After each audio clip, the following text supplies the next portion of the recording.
There we go.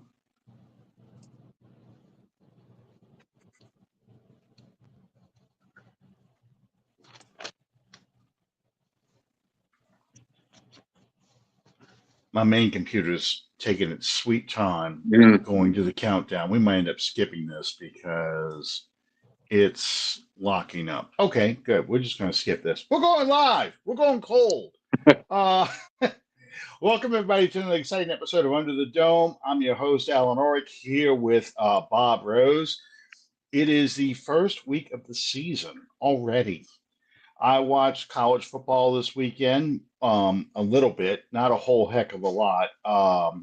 It was blowout weekend. Yeah. Uh, every game worth watching was a blowout, um, except for the LSU game.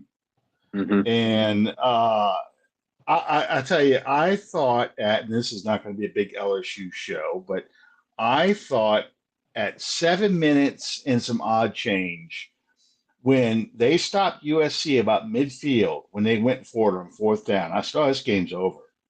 They're gonna all they got to do is get a couple first downs, burn some clock, kick a field goal. They'll be up by two scores. They're not coming back. USC's not coming back. So I start doing some other stuff, and I go on my way, and my son comes running and he says, "USC's coming back. USC's going to win this game." I said, "You got to be kidding me."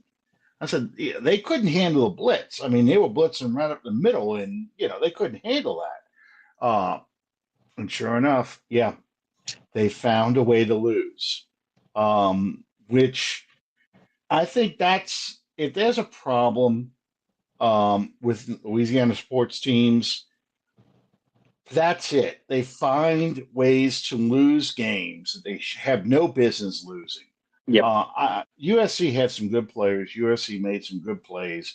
The receivers made some incredible catches. That kick returner slash running back is very explosive. But honestly, LSU was a better team, and LSU should have won the game, but they found ways to lose. So it's I hate to say this as the theme for the show tonight, but this is a game that the Saints should win. Do you think they're going to find a way to lose it? I think it's possible. If I'm predicting it, and obviously in my line of work, I do have to do this kind of thing. Mm-hmm. So I'm not predicting a Saints loss. Matter of fact, just the opposite. I'm predicting a relatively easy victory. Uh, but this is the type of game that people like analysts like us sit here and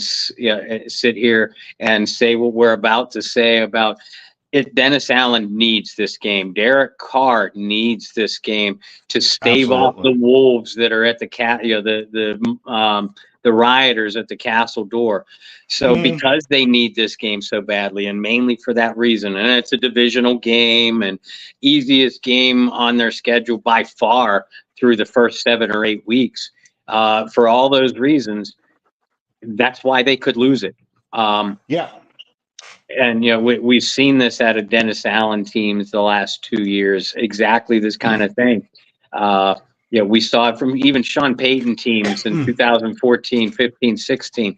Every time you have a chance to control your own destiny, and week one is hyperbole to say you control your own destiny with a win, but again, it's a divisional game, so it's going to be key in the standings. So every time you have a chance to control your own destiny, you blow it.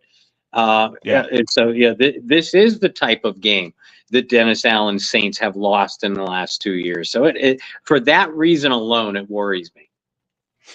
And I totally agree because this is a new a new Carolina team. This is the third consecutive year they're starting with a new head coach Mhm. and a new offense, stuff you don't have a lot on film. Um, last year it was Bryce Young as a rookie. You kind of could look at film based off of what the Colts did when Frank Reich was running that team. This time you got to kind of look at the the Buccaneers, because the former offensive coordinator of Tampa Bay Mhm. who's running this team. But Bryce Young is not uh, Baker Mayfield. Uh, so they have different strengths. So what worked for Mayfield may not really work for Bryce Young. So it's really a challenge for this defense. How do you play? How would you play the Carolina Panthers? What would be the way that you would use to shut them down and say, who would you want all the pressure on? Would you want the pressure all on Young? Would you want the pressure uh, on them to try and run the football so they weren't trying to protect Young? How would you attack this team? I would definitely attack the line of scrimmage. And Carolina spent a ton of money this offseason to upgrade their offensive line, particularly the two guard positions. In fact, they got Hmm. the two best free agent guards available.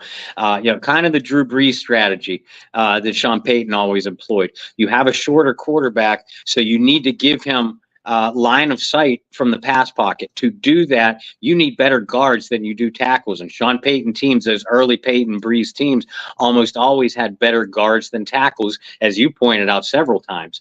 So Carolina did employ that strategy, but you're still talking about a quarterback in Bryce Young that got sacked 65 times last year, by far the most in the National Football League. Whether you have big names on the offensive line or not, it's still going to take a couple of games to get that cohesion and communication for them together. So I know Dennis Allen doesn't prefer to blitz, but we also know he doesn't mind it. So if I were Dennis Allen and Joe Woods, I would blitz the hell out of that line of scrimmage. Run blitzes included. Make that offensive line communicate with each other, test them, test Bryce Young's quick decision making.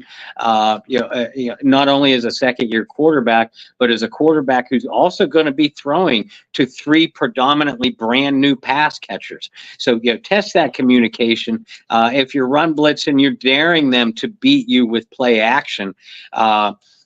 Because you're saying we don't think you're going to be able to establish the run with extra defenders in the box, and with a young quarterback, that's always what you want to do is establish the run. So I'm not worried. I look at the matchup between the Panthers pass catchers, wideouts, tight ends, and the Saints cornerbacks. To me, the Saints defensive backs win hands down.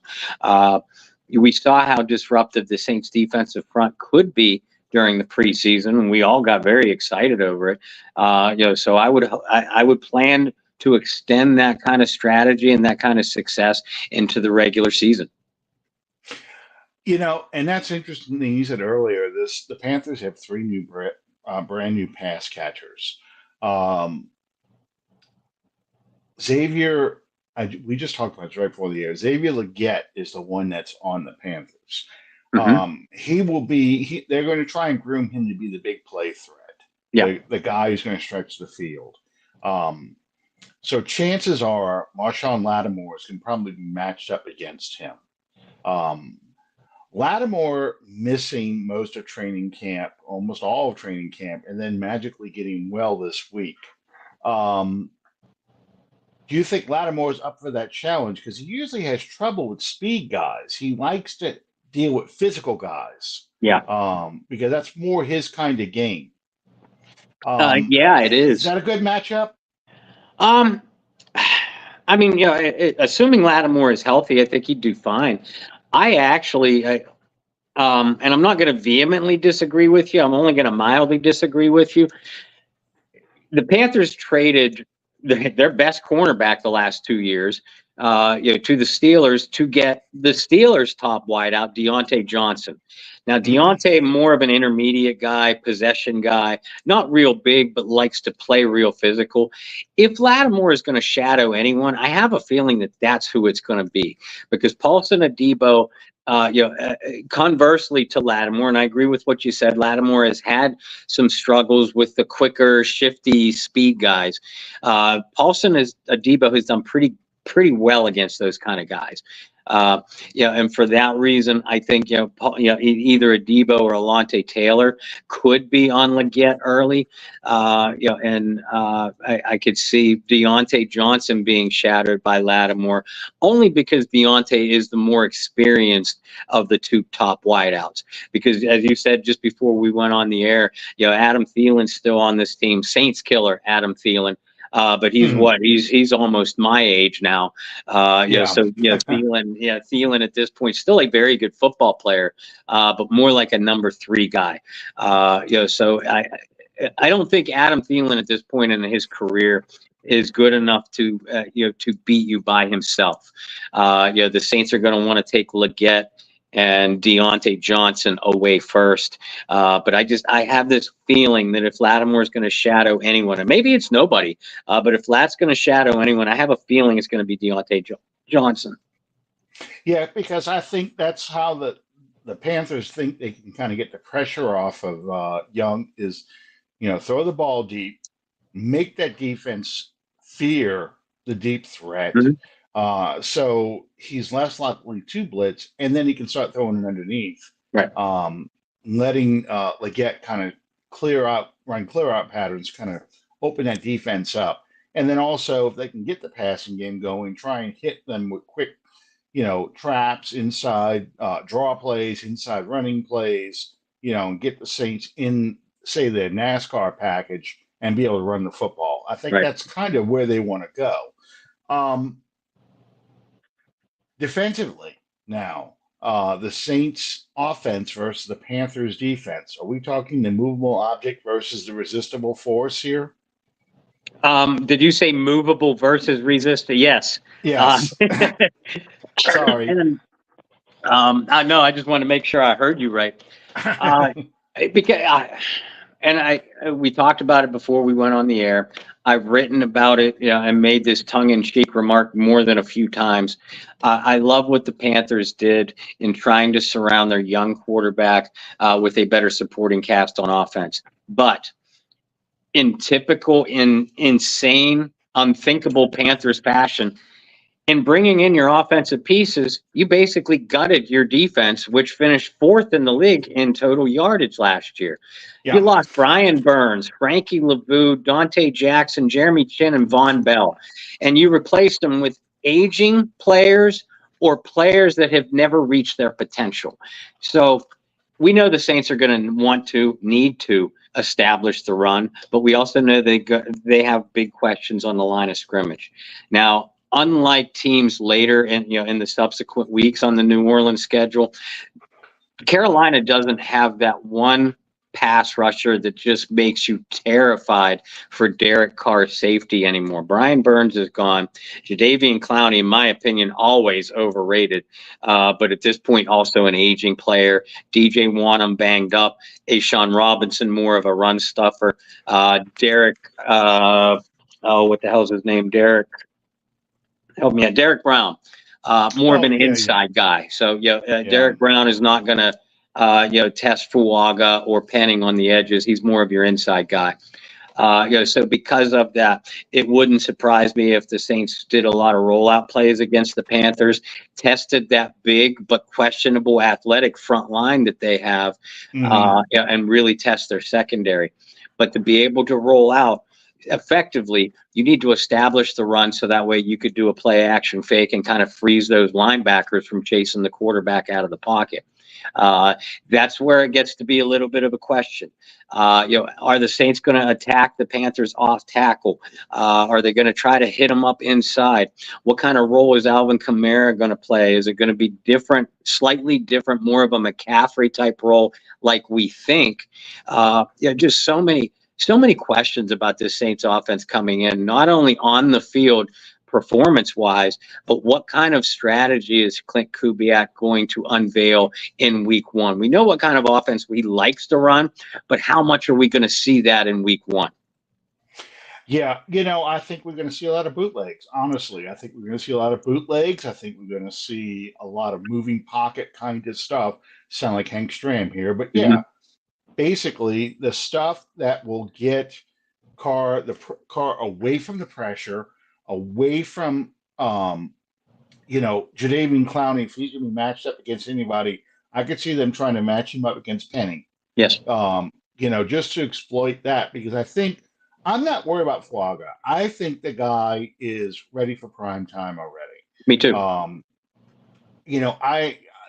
The left guard,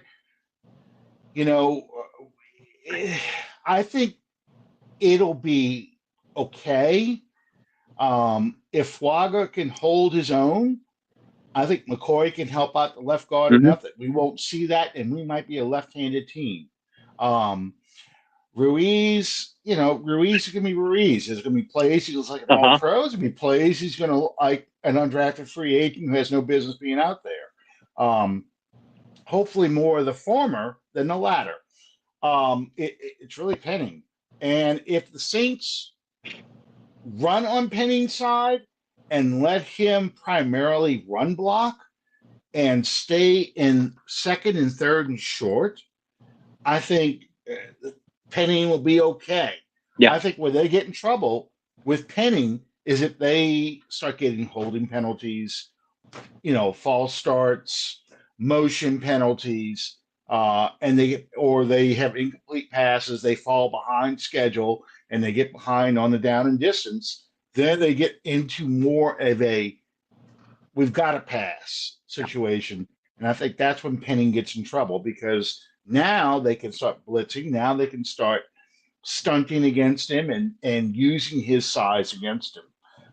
So to me, that's the key with the offense. And I think Kamara is going to have this kind of breakout game. Yeah. Not running the ball, but I think getting him the ball in space to force the Panthers not to blitz, to force the Panthers to drop more off into coverage.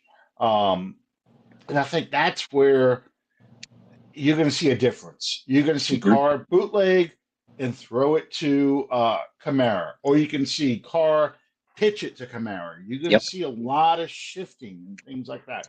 I'm looking forward to seeing what kind of game Kubiak calls, because that was Carmichael's weakness. I had full confidence in the offense. I didn't have confidence in Carmichael's play calling. I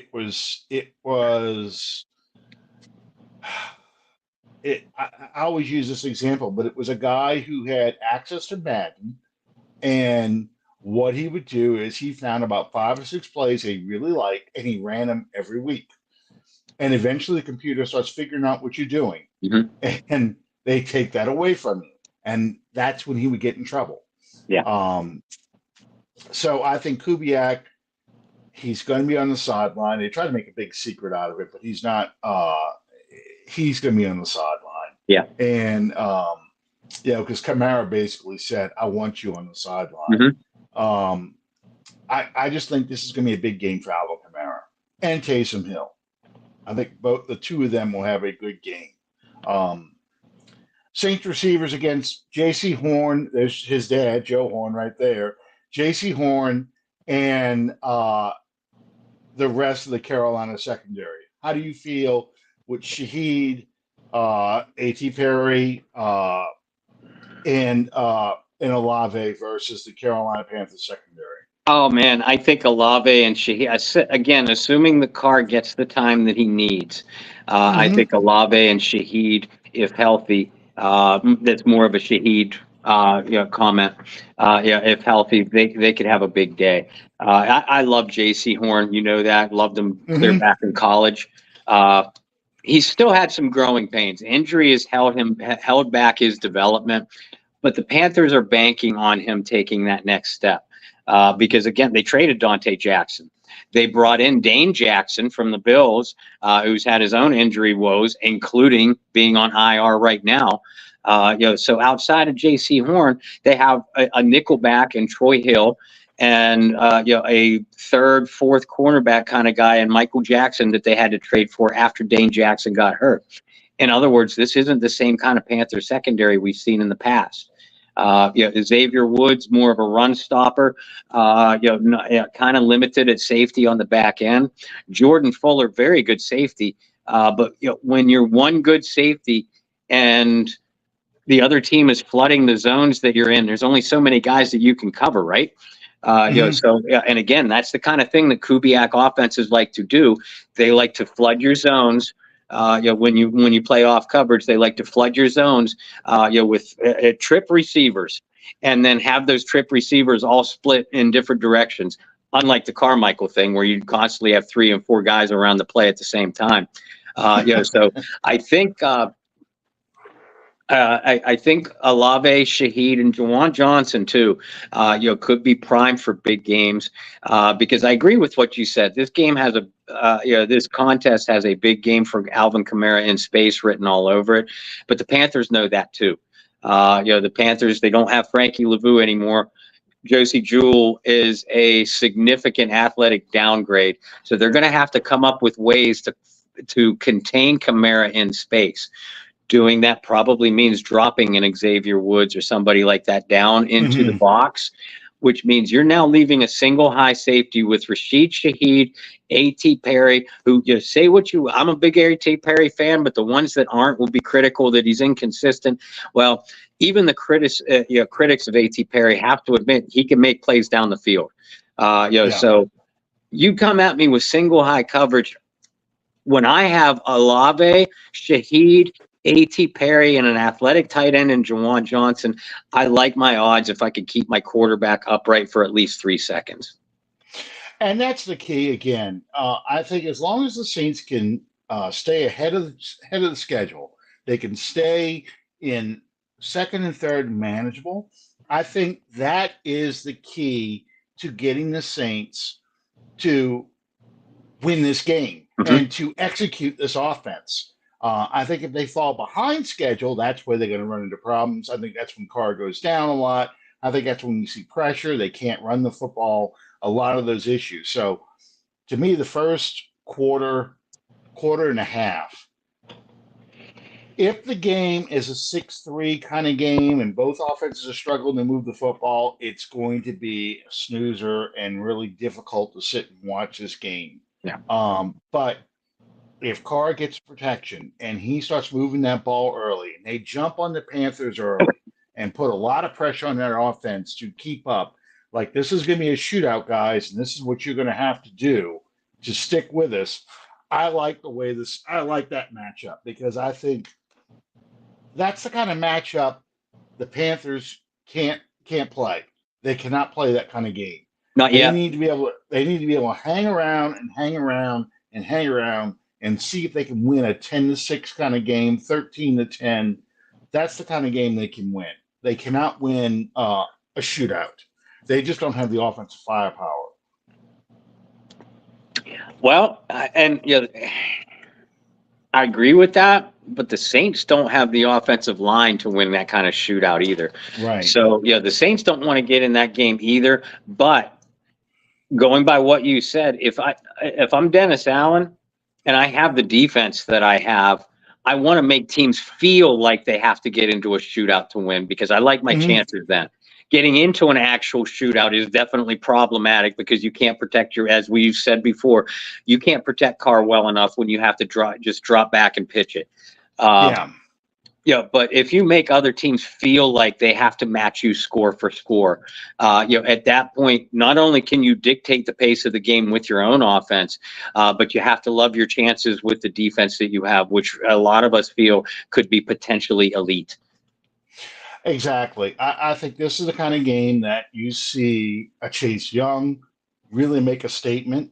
I think Granderson gets involved. I think Byrce, of course, is going to be very involved.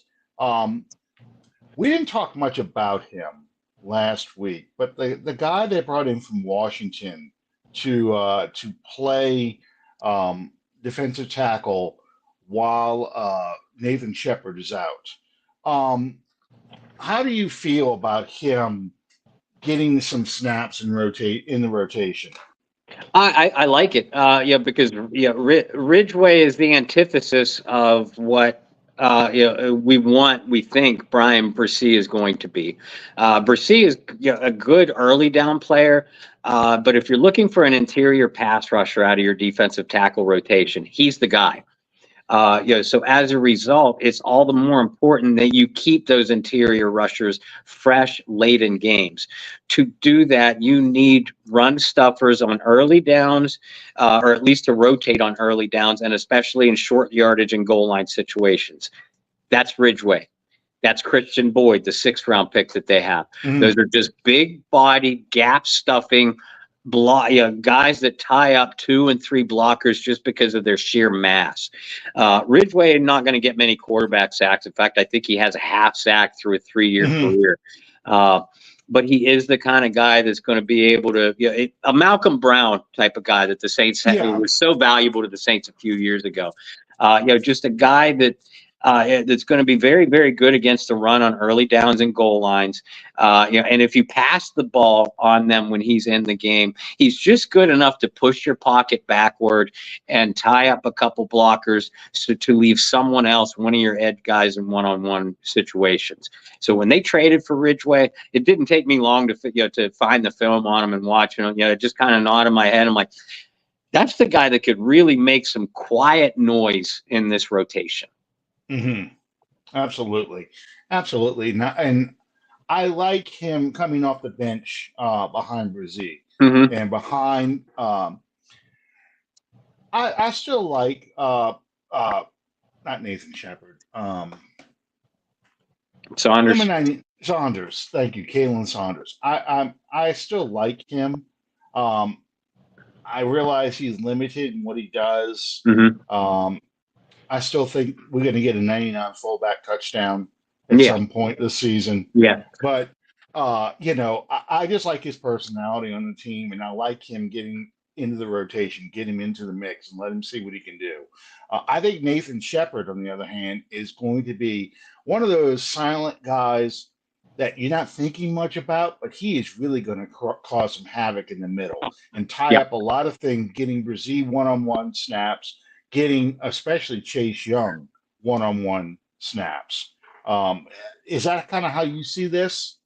Yeah, absolutely. I called Nathan Shepard Mr. Underrated of this defense a lot of times last year, because when the defensive line had a good day, and I'm talking an all-around good day, able to pressure the passer, stuff the run, just get general disruption. It was 93. It was Shepard that was always in the middle of it. He might have only had like 2 to 3 tackles per game, 1 for loss, but he was altering running plays. The rushing game, the big runs, the big running games that the Saints gave up last year, unlike in 2022, they weren't getting gashed up the middle. They were getting gashed on the edge off Granderson, Foskey, those guys on the edge.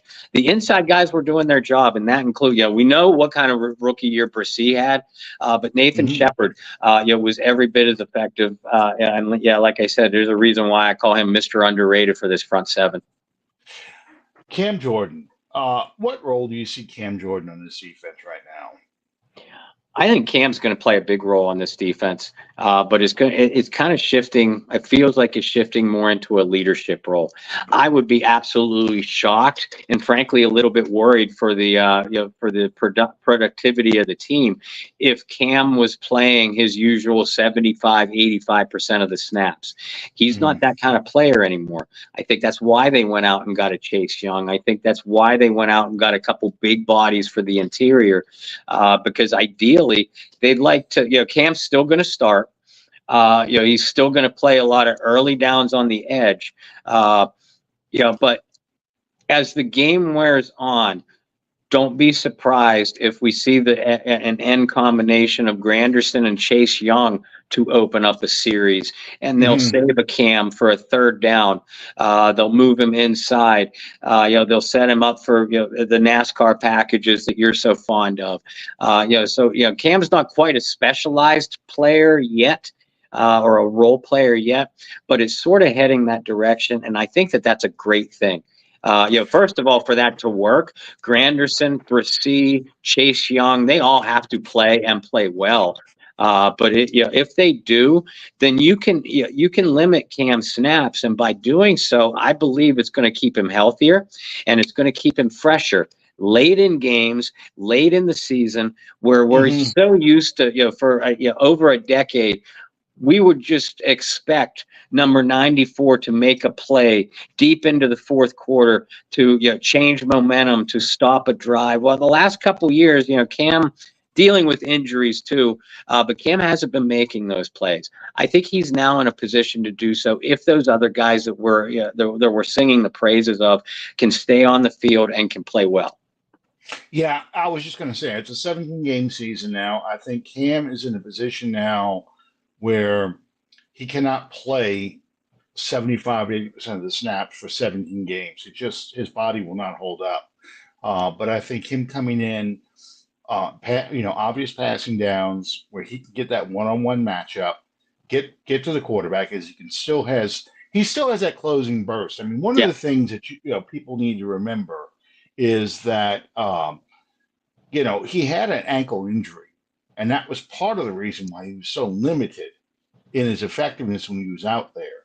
I think letting a guy like Chase Young start, but with Cam coming in off the bench, or if you want to do it just for tradition's sake, you're starting Cam, but you're really pulling him off the field, and rotating Chase Young in a lot.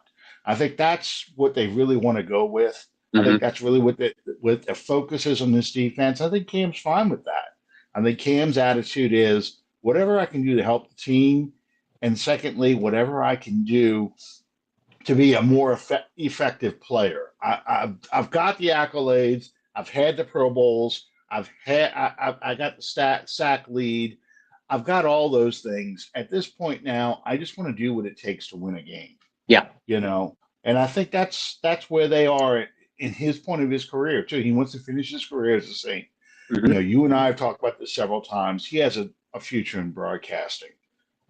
He's got personality for days, and he is kind of settling into this position on the team where he's a leader, but he's also the wise old man at the top of the hill. Yeah. You watch him with his fellow defensive linemen, and he's kind of coaching them up. This is what you need to do. This is where your hands need to be. This is how you need. You saw that last year with Zach Bond, Yeah. just to make Zach Bond effective. You see it this year in the preseason games where he's talking to the defensive, the rookies and the young players. This is what you need to do to get that one-on-one matchup. This is how you can beat these guys. And I still think he's going to be the voice of the Saints for a long, long time. Mm-hmm. As far as you want to get a great interview, a great soundbite, you talk to Cam Jordan. So I'm excited because I think Cam, he is going to be more valuable on the team than what you're going to see in the stat book. Mm-hmm. Just because of the kind of player he is. Now they had an initial injury report come out yesterday. Willie Gay showed up on the report, but they didn't say what it was. Tomorrow's injury report's the one that kind of matters because that's the one you want to see who actually practices in the game. Right. Because that's where you're going to have to kind of watch and see. All right, they didn't practice on Wednesday, practice on Thursday. They're probably going to practice on Friday because Friday's the be all end all. How do you feel about Willie Gay? Do you think he's probably going to play this week? I do. And we were told that the reasons Gay wasn't available to the media portion of practice on Monday, and that's the way it was worded, was an undisclosed reason, not an undisclosed injury, an undisclosed reason. Usually, when it's something like that, it's just your player had a personal issue to deal with. Maybe he was getting a little extra treatment on something. Now, all that is just speculation on my part. Like you said, the first official injury report of the week comes out tomorrow. I won't be the only one that's going to be watching very, very closely. Other than that, the initial report, as it were, that we got yesterday, there were no big surprises on there other than Willie Gay. Hmm. And again, the fact that it was just undisclosed reason, it made me believe that he'll probably play. If he tweaks something at some point, Monday, Tuesday is when you usually give the player off anyway for extra recovery, extra treatment. So I would be surprised if we didn't at least see him out on the field on Wednesday. Um, Going back to the offense again, we talked a little bit about Alvin Kamara as a player. The big news in the media here is Alvin Kamara's house is up for sale. I don't know how much you got up there in Pennsylvania, but there's a car dealer named Matt Bowers he's kind of like what Tom Benson was 30 years ago. Yeah. Uh, he owns a Chevrolet dealership. He owns a Ford dealership. He's building an empire here in New Orleans. Huge Saints fan. He paid for a billboard, for Super Bowl. What was it, 53? Saying the Saints were robbed. You know. Anyway, Alvin Kamara said, "Yeah, I got my house up for sale because I want to make some money off of it. I'm into real estate now, Hmm. and I'm trying to, make some money off these houses and stuff." And Matt Bauer said I can live with him. I guess in one of his houses. Who knows? But given the contract situation, which I'm surprised it's still going on, A little bit. I would have thought this would have been resolved a long time ago. And his cap hit in 2025, sorry. His cap hit is such that people were like saying, pretty much saying, this looks like Alvin Kamara's last year. What do you think is more likely? That this is Alvin Kamara's last year, or the Saints and Kamara will come to agreement some point and get this thing closed out so he can finish his career as a Saint? What I, what I still strongly believe it's the latter. That the Saints and Kamara get this deal done. I thought that it would be shortly after the start of training camp, just like you. So I'm a little bit surprised it didn't get done. Probably the main. We wouldn't have seen Kamara much in the preseason anyway. But mhm. that's since the deal didn't get done, it was probably the player's decision to say, okay, I'm sitting all this out, the preseason games, not practices, because risking an injury while there's money still being negotiated is just beyond stupid. Uh, Mm, but yeah, the Saints have ironed out a lot of contract extensions in recent years. With players in the month of September, within the first few weeks of the season. We saw it with Ramczyk a couple of times. We saw it with Eric McCoy once, Cesar Ruiz last year, Carl Granderson last year. So I do still fully expect that this will get done. Would be shocked if it didn't. And if it doesn't, there's not going to be any in between here. There's not going to mhm. be a situation where the Saints and Kamara are going to play out this deal and then come back to the negotiating table next year. It's not a situation like that. If this deal doesn't get done, then this is going to be Alvin Kamara's last year in New Orleans. I'm not being a naysayer or a doomsday prophet. That's just fact and Yeah. reality. And it's fact and reality that the team and Kamara both seem to kind of accept too. But I'm, and you said this a number of times, and I'm still in agreement. I still have a feeling that it's just down to the issue of the exact amount of guaranteed money, for however long the extension is that the sides have agreed on, most likely a 2 to 3 year extension. And at that point, it's just about guaranteed money and how you're going to spread it out. I still do believe that this deal gets done, though, before the leaves turn on October 1st. And I said this to you before training camp started. I'm really surprised because I thought for sure this would get resolved in that first week. Yeah. Um, there's still time. I would love it if they announce a contract extension, say Saturday before the game. It's almost surreal how little there's going, little discussion there is right now about it. Even the media is kind of like not even poking around to see what's going on. Mm. Uh, this him putting his house up for sale, of course, that starts the whole thing. He's Yeah. gone. He's gone. He wants out.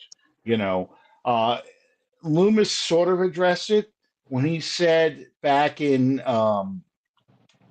early August. It's very difficult to tell a player that's done so much that you're not the player you used to be, that you are a player who we feel is in decline.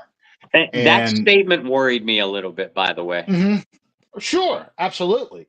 But it fits with the trend of most of the Saints star players. They rarely have the opportunity to finish their career with the Saints. Mm. Uh, every single player, except for Will Smith now, but every single player in that, I think even Will Smith, I think Will Smith played 1 year somewhere else, or tried to.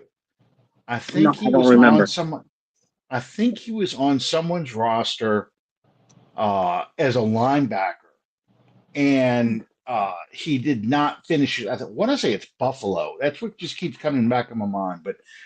But I was just going to say all those names in the Ring of Honor: Willie Roaf, Morton Anderson, Sam Mills, who he'll be up there soon, Ricky Jackson, Archie Manning, all of them finished their career with another team, not the Saints. Um, Joe Horn finished his career with the Falcons. Pierre Thomas finished his career with the Washington Redskins. It's just the nature of Scott Fujita, Cleveland Browns. Yep. It's just the nature of the business. Darren Sproles infamously went to Mhm. Philadelphia after he left the Saints. Um, and I know people getting mad just me mentioning these names. Marcus Colston's a rarity. Yeah. You know, all the members of the Dome Patrol finished their careers with another team. Because we mentioned Ricky Jackson, the 49ers, and Sam Mills, of course, the Carolina Panthers. Vaughn Johnson finished his career with the Philadelphia Eagles. We don't Yep. remember it because he was not the player that we saw in New Orleans. Right. And Pat Swilling, of course, the Lions, then the Raiders. So, it's the nature of the business. It's so hard to finish your career with a team because you have to be willing to accept less money at the end of your career than a lot of players are willing to accept. Hmm. Because I know in Kamara's case, he knows the clock is ticking. He knows Hmm. he's a declining player. So his attitude is, I want to get that money now Yeah. because this is the last time I'm going to be able to make this kind of money doing anything. Marcus Colston started up a company. So Marcus Colston's money is now coming from a software development company. He's a rarity again, Hmm. you know. Unless you're a Drew Brees or someone like that, you just don't get that opportunity to do this kind of stuff again. Um, so yeah, Kamara's looking at it this way. I want to use whatever money I can get out of this team to set up my future. So when I'm 65 years old and my body's starting to break down because of all these years of me playing football, I want to be able to get my health care and pay for my medical bills and get those knee replacements and get those hip replacements and all those things that these players you see today who are former great players are suffering these debilitating injuries. And it's beyond CTE. I'm just talking about like Archie, back injuries, shoulder injuries, knee injuries, just all the things that happen to you as a player. Yeah, and you factor in the fact that Alvin Kamara also plays a position that has been severely devalued throughout the league in recent years. Dalvin Cook, also same draft class as Kamara, sat on free agency forever before being signed as what feels like an afterthought by the Dallas Cowboys. Kareem Hunt, same draft class as Kamara, still a free agent, I believe. Mm-hmm. Uh, Josh Jacobs, Saquon Barkley, other guys in recent years, that have made free agent, switches to switch to different teams in free agency, getting contracts for far less than what we even projected them to get, let alone what they probably projected themselves to get. Kamara's no dummy. He's not a dumb jock. That's why he got involved in NASCAR early in his career. Yes, he enjoys it. It's a hobby of his. But he was also, kind of expanding his out of football, post football portfolio. Now he's talked about dabbling in real estate. So again, he's no dummy. But even with having said that, unless you are a rarity, like you said, at no point in Alvin Kamara's life is he going to make as much money doing anything else outside of what he's doing right now. So he knows that. Then you'd be a fool not to try to get as much money as you can. Exactly. There's one other back I want to talk about because he actually broke silence this week. Did he hurt his jaw while doing it?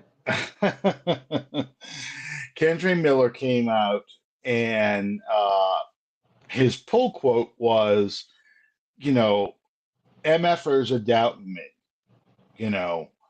that I can play. And I know he is trying to make it sound like I'm gonna turn on my haters, that kind of that old saying. But the usual suspects made it about Dennis Allen and say he just called Dennis Allen an MFer, right? Which I know Allen doesn't think of in the least. He's talking about the fans, the critics, people like you and I who are doubting his ability and saying you should have taken Marcus Spears, or saying you should not Marcus Spears. I'm sorry. I'm going back in time when I say that. Way back. Yeah, Tajay Spears. Saying that they should have taken somebody else other than Miller because he is just too injury prone. To me, he's still got to prove it. Mm-hmm. You still got to get on the field and show you belong. What do you? I mean, he's not going to play, obviously, this week. What do you think of this statement he felt like he had to make? Kendre Miller, if you're watching this show, and if you are, give me a text. I'd love to have you on either here or Bayou Blitz. Absolutely. But Kendre Miller, if you are watching this show, this MFer right here has never doubted your ability to play football. What I am doubting is your ability to stay on the football field, and frankly, your ability to want to stay on the football field. I know players get hurt, and this is what I have told the brain, the single brain celled organism fans, that say, oh, this player made a paper, that player's made a no, like Jawan Johnson, missing training camp with a foot injury. Oh, he's Teflon. It's one injury. Mm-hmm. You want to say that thing, that kind of thing about a Peyton Turner or a Marcus Davenport or somebody like that. Okay, there's a clear track record here. Well, Kendre Miller, you're starting to get a clear track record here. You're not talking about just one or two injuries. You're not talking about dumb injury luck.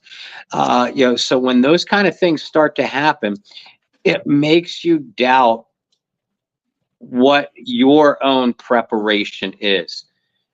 Because you're a paid professional to do this now. You're paid handsomely. Go back to our previous segment about Kamara. You're paid handsomely to do this. It's your job to do as much possible to make sure you stay out on that field. Now, this is only your second year into the league, and it hasn't even officially started yet as far as the regular season goes. So there's still plenty of time to turn this around. But Kendre Miller, don't lash out at the fans or frankly even your coach, that are just showing some frustration with you. The frustration is because you have flashed the abilities that you have, exciting, explosive, versatile abilities. It's our frustration that you won't stay on the field.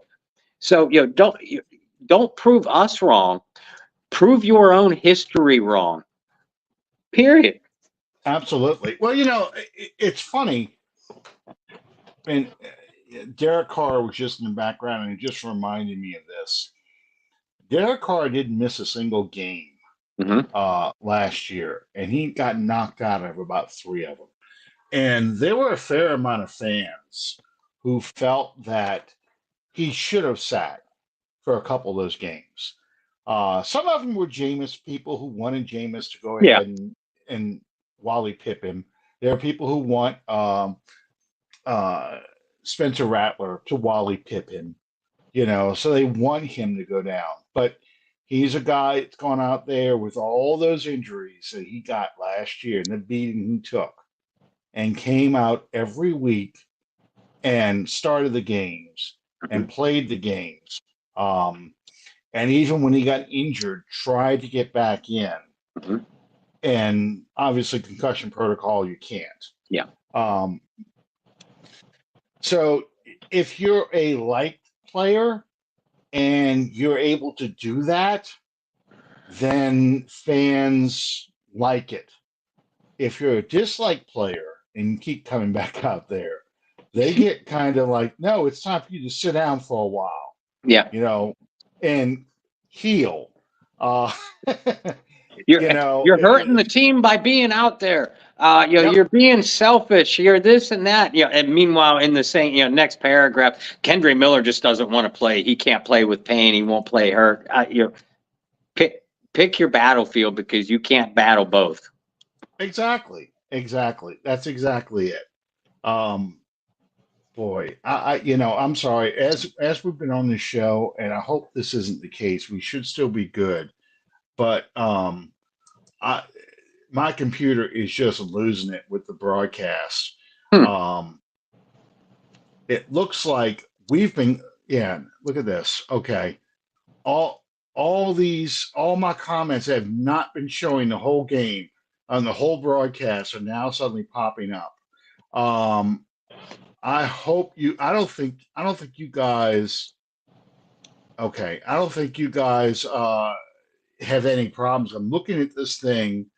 Um, I'm looking at these comments. Looks like no one's commenting that we've been disappearing, so that's good. Um, but yeah, I'm glad I'm on my iPad. I'll tell you that much.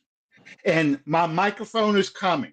I got a microphone. I got the headphones. The headphones showed up yesterday. My mic was supposed to show up yesterday too.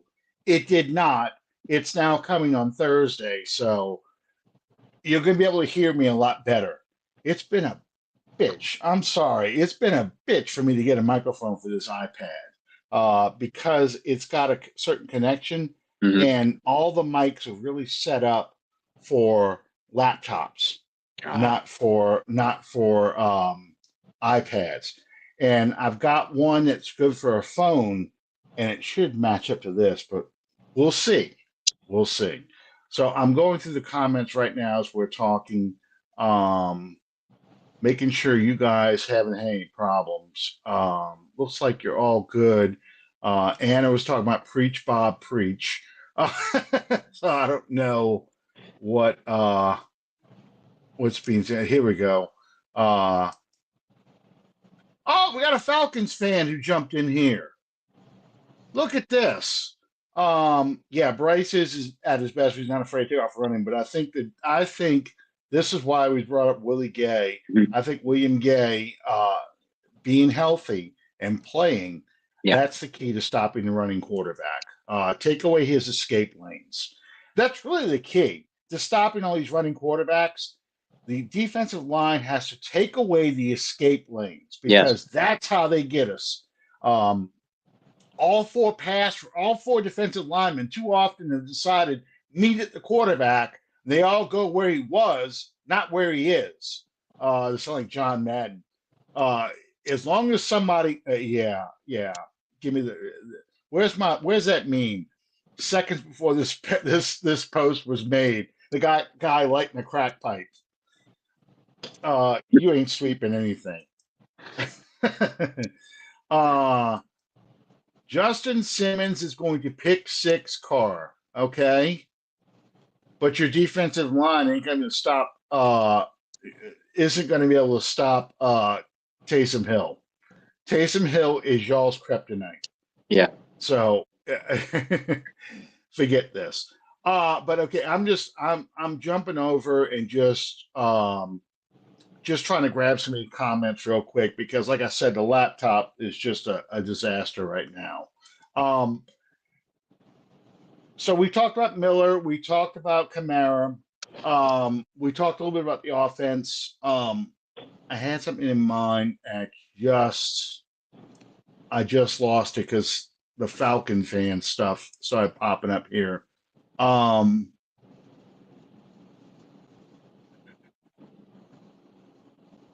Where do you think the Saints, if you take it, backup quarterback position. Sorry. Let's do the backup quarterback position. People are losing their minds. I know. Right now because Spencer Rattler is not named the backup quarterback. It's actually rather amusing. I find it hilarious. Because it's almost like, and I know he's not doing it, but it's almost like Dennis Allen is reading social media and he's like, I'm going to fuck with these guys so bad. And he refuses to name this guy. What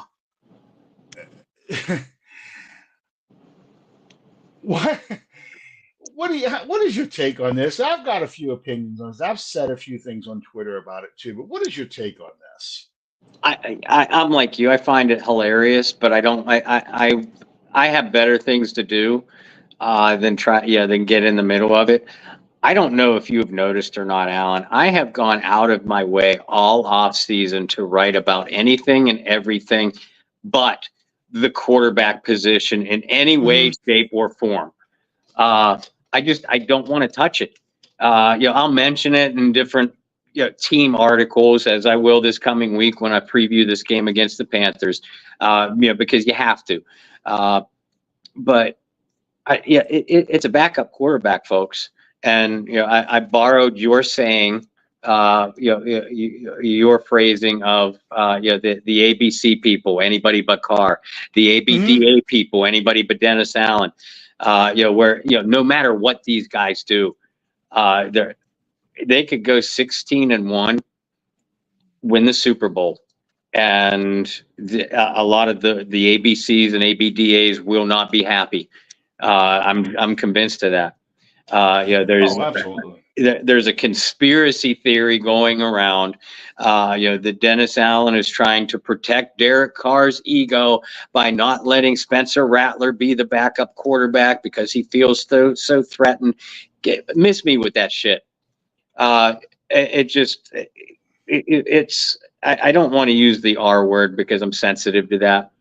I'm not, so go ahead. Yeah. No, I get you. But it's lacking all cognitive abilities whatsoever. If you want to know the truth, I think Dennis Allen is going to name Jake Haener as the number 2 quarterback this week. I think so because too. Haener has the slight edge in experience, and these these Rattler riders are just going to lose their minds completely. But I think at least early in the season, this is going to be a week-to-week thing where the number 2 quarterback is not going to be announced right away. I have a feeling unless one guy, Jake or Spencer, clearly separate themselves from the other, and they'll have to do so in practice, knock on wood. Unless one clearly separate themselves from another, I think Dennis Allen and more accurately Clint Kubiak wants both of these young guys to get as many reps as they can in practice. And the number 2 guys don't get many reps behind the number 1 guy, but they get some. The number 3 guys don't get anything at all. No. And if you keep swapping the number 2 guy until one really separates himself from the other, then you can give these guys the reps that they need during the practice. But I think to open the season, again, because of the experience factor, and you guys Mhm. have to admit that, don't tell me that Spencer Rattler so clearly outplayed Jake Haener in the preseason. In the finale, yes. In game two, Haener outplayed Rattler very clearly. And in game one, they were both pretty even. They both played reasonably well. So, you're splitting hairs here. And when you're splitting hairs, you have to go with the experience. That's my thing. As far as experience, this is not a situation where the Saints have a veteran backup, a guy who has started many games playing behind, and you can say, okay, this is clearly my number two guy. There's no Andy Dalton there. There's no Ryan Tannehill. There's no just go down the list of the quarterbacks the Saints have had as backups. There's nobody behind the team, behind Carr that you can say, even Jameis Winston, that you can clearly say, this guy's played in the NFL. He knows what to do.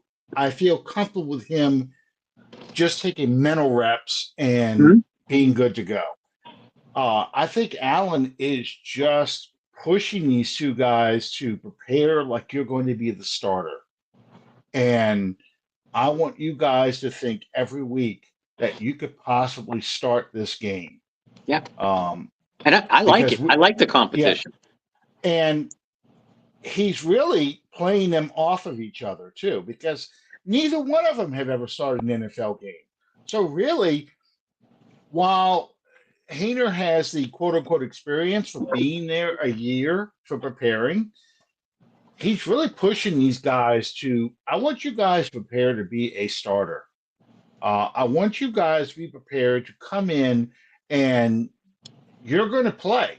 And if I call you and say you're my guy, you're going out there to play. I want to feel like that I know you're prepared.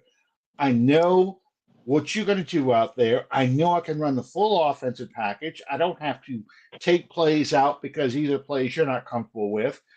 And that's his way of making sure they do it. One of the problems they had last year, and Nick Underhill talked about it. I saw Jeff Duncan talk a little bit about it and stuff.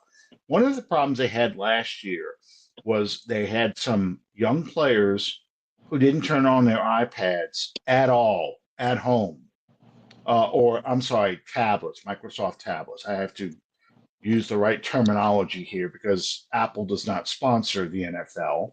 It's Microsoft that does. And now, But they because of weren't, you, we'll never get sponsored by Microsoft. So thanks. yeah, sorry about that. Yeah, I'm sorry, I'm an Apple guy.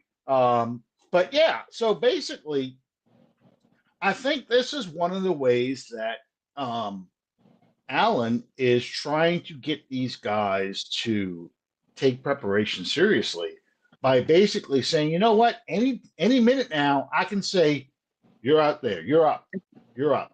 There's none of this, oh, you're safe. You're not going to play this week. You don't have to really prepare the whole time because you're third string, kind of like me playing quarterback in college football. Uh, all the players aren't going to have to die for you to get out there and play. Uh, it's going to be. There's a possibility you can come out there and play, so you better be prepared. And we're going to monitor your iPad Microsoft tablet usage. We're going to monitor everything you do to make sure that you're doing what you're supposed to be doing. Um, and I mean, I like it. I really Mhm. like it. And I wanted to mention, yeah, Microsoft Surface Pros. Thank you. Um, uh, I just wanted to mention there were three Hall of Fame head coaches that couldn't even decide who their starting quarterback was going to be. And they all went to the Super Bowls and even won the year they couldn't decide who their starter was going to be. And I'm talking about Don Shula, uh, Chuck Noll, and Bill Walsh. You forgot Um, about Joe Gibbs. Oh, and Joe Gibbs too. Well, Joe Gibbs won a Super Bowl with three different quarterbacks, so I kind of disqualify him to an extent True. because yeah, you won with Theismann, you won with Doug Williams, and you won with Mark Rippon. But Don Shula in uh, I just lost the year. I can't believe I just did that. Oh, 1982. Thank you. 1982. Uh, he had Woodstock. Mm-hmm. David Woodley was your starter. And then if they got into a passing game situation, Don Strock would come in. The greatest non-Saints game I ever watched, San Diego versus Miami in the Orange Bowl, 1981 divisional championship game. It's on YouTube. I watched it again the other day. It's an unbelievable game. It It really, is. really is. Um, but yeah, even Charlie Joyner said, when the Chargers got up 24-0, he said, Shula is not going to put up with this. Shula is not going to let us blow his team out in a playoff game in this stadium. He's going to put David Woodley in, and it's on.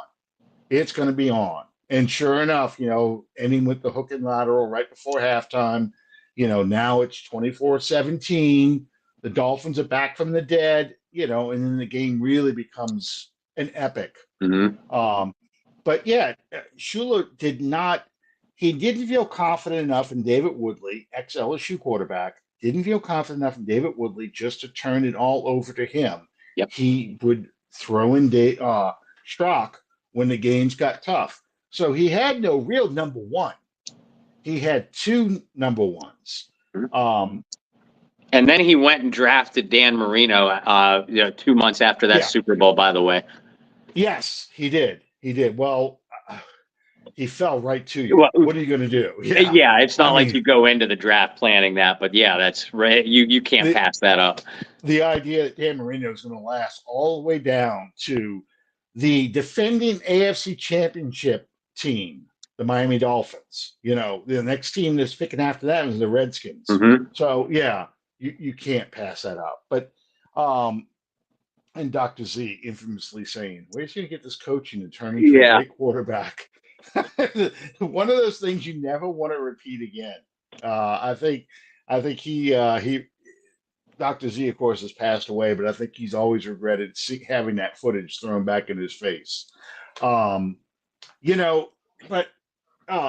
going back to Tom Landry even tried running a two-quarterback system. Yes, he did. He went to the Super Bowl that way. Yes, he did, with Craig Morton and Roger Staubach. The most insane part of it was against the Bears in the 71 season. He had them alternating series. Morton would come in for a series. He'd come out. Then here comes Staubach in for a series. I'm going to tell a Saints story in a minute. And of course, Staubach eventually got the job. Mm-hmm. And that's when the Cowboys really got going. The same thing with the Steelers, 74 Steelers. Started out with Jefferson Street, Joe Gilliam. He played the first 6 games. Then he got benched. They brought Bradshaw back, put him in for a few games. He got benched again. Terry Hanratty, Notre Dame alum, Terry Hanratty came in for a few games, and it was, you watch the America's game, they're like, yeah, Terry Hanratty is not our future. It has to be Bradshaw. And Bradshaw won the job, and then from that point on, they were going to be the Super Steelers. And he was never the quarterback who got yanked as much as he did in his first 4 years. I pointed out Drew Brees got benched a couple of times in 2003. It was so bad that the Chargers selected. First they drafted Eli Manning, then made the trade with the Giants to get Phillip Rivers. And Brees famously told, I don't think it was Marty. I think it was a general manager who said, we're going to go ahead and we're going to go ahead and draft a quarterback. And he's going to say, that's the worst fucking mistake you're ever going to make. And of course, Drew Brees became the Drew Brees we all know in 2004.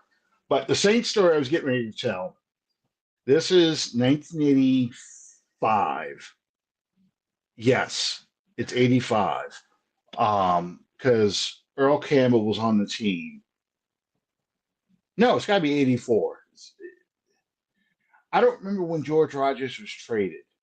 I think it was the end of the '84 season. So after the '84 season, but anyway, it was Bum Phillips got this wild idea that he was going to alternate quarterbacks, just like Tom Landry, and he also alternated running backs. Hmm. He had Richard Todd and George Rogers in for a series, and then Kenny Stabler and Earl Campbell would play together for a series.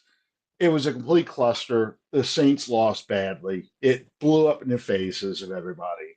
Um, Stabler was frustrated. Rogers was frustrated. The whole thing. It's one of the many reasons why Bum Phillips' coaching thing fell apart after 1983. Um, Allen's not doing that.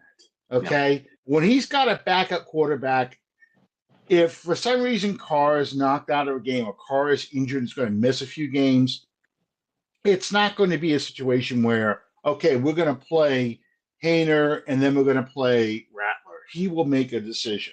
But Hmm. right now, he wants those two guys to feel like they're still competing to get that number one job, like you said. It's, I think people make way too much of this. And a lot of it is because they want a quarterback change Hmm. and they want an injury to force the quarterback change. And in their fantasy world,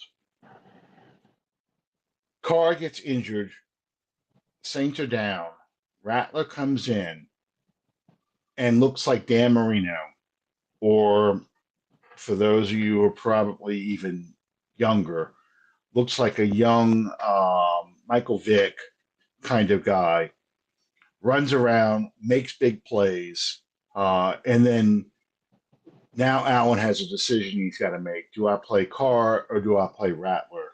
Um, and basically, if you don't play Rattler, the fans hate you, which they hate you already. Right. You know, uh, pin him against the wall. Get what the 1993 Saints wanted. Wade Wilson benched and get one of these other guys out there because Wade Wilson's driving us crazy. We don't want to see him out there anymore. You know, that kind of situation. Hmm. So, and Allen's not going to fall into that trap. No. He's not going to let it get to that point. I'm like, play Taysom Hill, really piss him off. Put Right. Taysom Hill in there. Although Taysom's going to have a lot of role.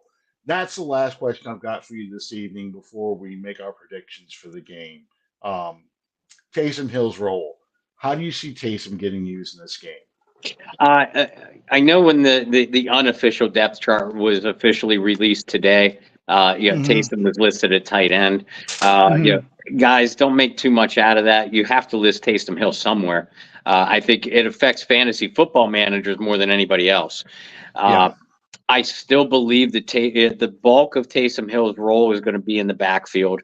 I'm actually excited though because I don't think it's going to be as a wildcat quarterback, at least not solely. I think we're going to see some fullback. I think we're going to see some, halfback, some single back behind Carr. I can't wait to see how Clint Kubiak uses Taysom. I do. I do think we'll see Taysom in motion, kind of an H back, move tight end. I think we'll see him out of the slot.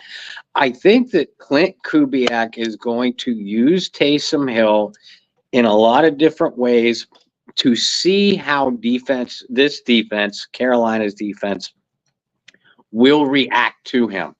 And I Mm-hmm. think we're going to see Taysom Hill used in a lot of different ways to put that on film for the upcoming opponents too. We might not see Taysom Hill get a lot of touches, but we're going to see Taysom Hill used in tons of different ways.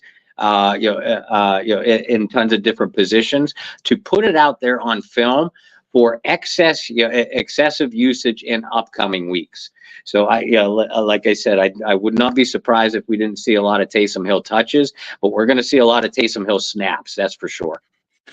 One of the plays I'm looking forward to seeing if they even try is I really would like to see a double reverse between Taysom Hill and Rashid Shaheed because I want to see how a defense reacts to that. Yeah. And it's basically it's a read reverse. if you see the defense pulling towards you because they see you coming around and Shahid's going to come and it looks like the defense is all flowing your way and you go ahead and hand that off, I think that would be a big play. Now, if the defense stays home, I want Taysom to keep it because I think Taysom can truck a defensive back Mhm. far better than Shahid can out I guess outmaneuver them because Shahid's that kind of runner where he's Right. going to have to, juke somebody out of their shorts, break somebody's ankles. I think, if you may be waiting for Taysom, but you're really not waiting for Taysom. You're really not ready for that guy. Mhm. Come around the corner and he's going to drop a shoulder on you. You just don't, you look at that number and you look at the size of him, you're going, he's a quarterback. He's a quarterback. He just dropped his shoulder on my ass. How did that happen? I just, uh, that's always been my favorite part about Taysom is he just attacks like a running Mhm. back. And I I don't know how many touches he gets. I don't know how much they use him. But I think he's going to be a play toward, and I think he's going to be somebody like what you saw Debo Samuel do. I think they're Mhm. going to do a lot of those kind of things. What you saw Ruzek do. Did I say his name right? The fullback, 44 from the 49ers. No, I I said Ruzek. It's not. It's not. It's I pronounce it Juswick. just yeah. That's it. That's it. I knew it's a Polish name. That's all I know. It is. You know. Uh, this is going to be one of those jokes that we never would invite a Polish person on the show, but Polish guy is going to do an eye doctor, and he says, "Can you read the third line?" He says, "Read it. I know that guy."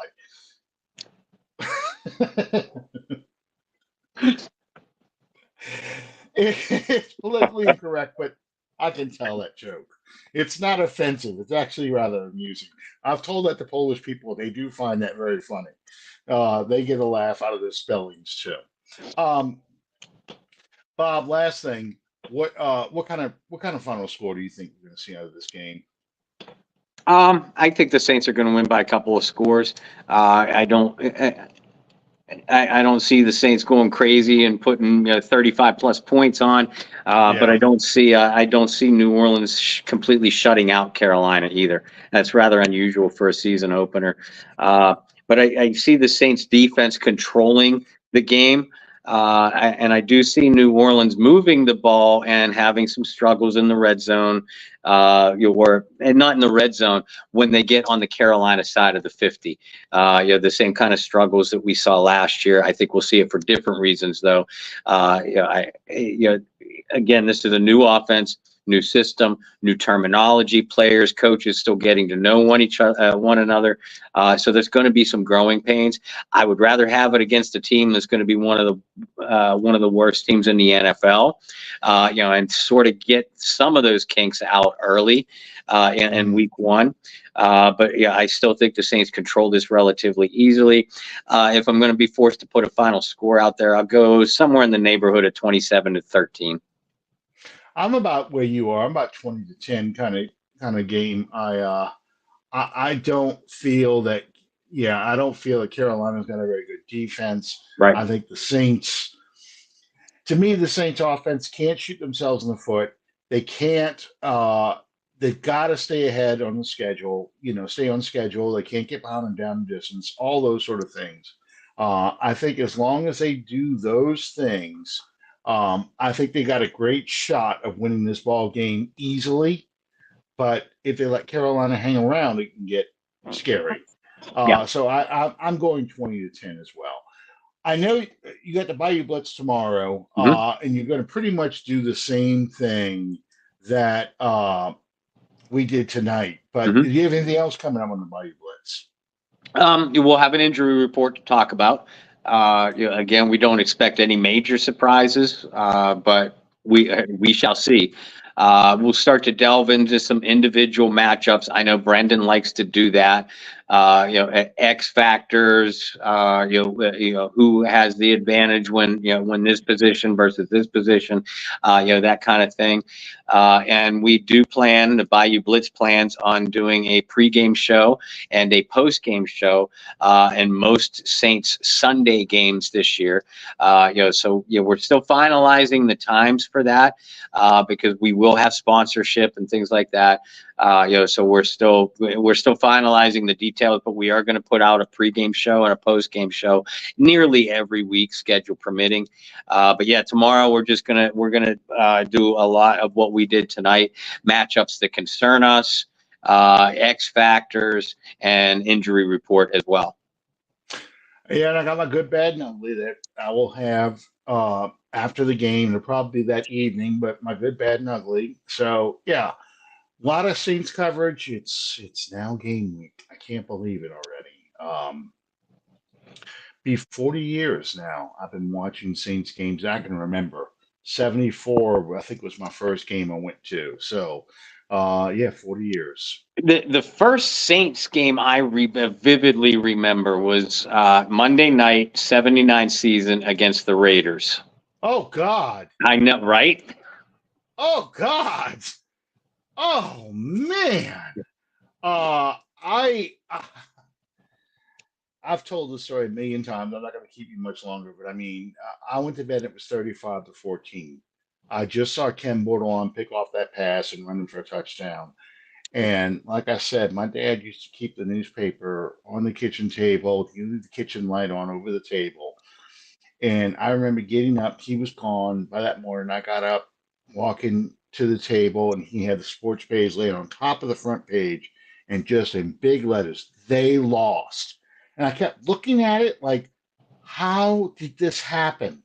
How did it? How? It didn't make any sense. I kept looking at it like, this can't be real, but it was. Oh God. Oh man. What a game.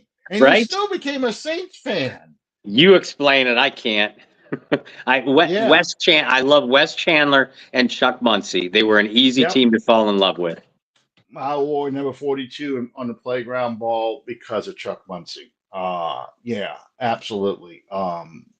Yeah, oh man. Yeah, 74. I barely, for some reason, the Dolphins stick in my mind. That was a game I saw. It could have been 73, but 74. I remember going to Tulane Stadium. I remember sitting in the stands. It felt like we had to walk forever to get to where our seats were. But I'm just sitting, it really was 74, 75. I started learning how to play the game of football and understanding what I was watching. But those were my first games. Calvin says, which undrafted rookie or second-year undrafted player do you think make the biggest impact this year? I tell you, Calvin, and it's not that I don't like a couple of these guys, because I do. The ones I like are at positions where I can't see them making a major impact. I love Mason Tipton. I understand why he made the roster. I think he's going to be a good, at least a solid receiver. But unless something happens to Olave, Shaheed, or A.T. Perry, even, a guy like Mason Tipton isn't going to get a lot of opportunities. Same with Rico Payton at cornerback. Rico, we loved him during the preseason. He looks like a good ball player.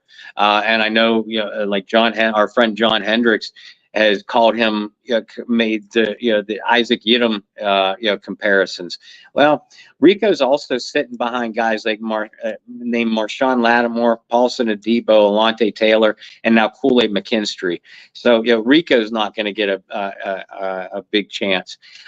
Look for a guy like Christian Boyd. We talked about him in Ridgeway early in the show. The kind of guys that could make like an impact on goal line defenses, short yardage defenses. Christian Boyd he's a guy I loved coming out of college. The limited tape that you could get from an FCS player. But in camp, he did not back down from the physical challenges stepping up to the NFL offensive lineman.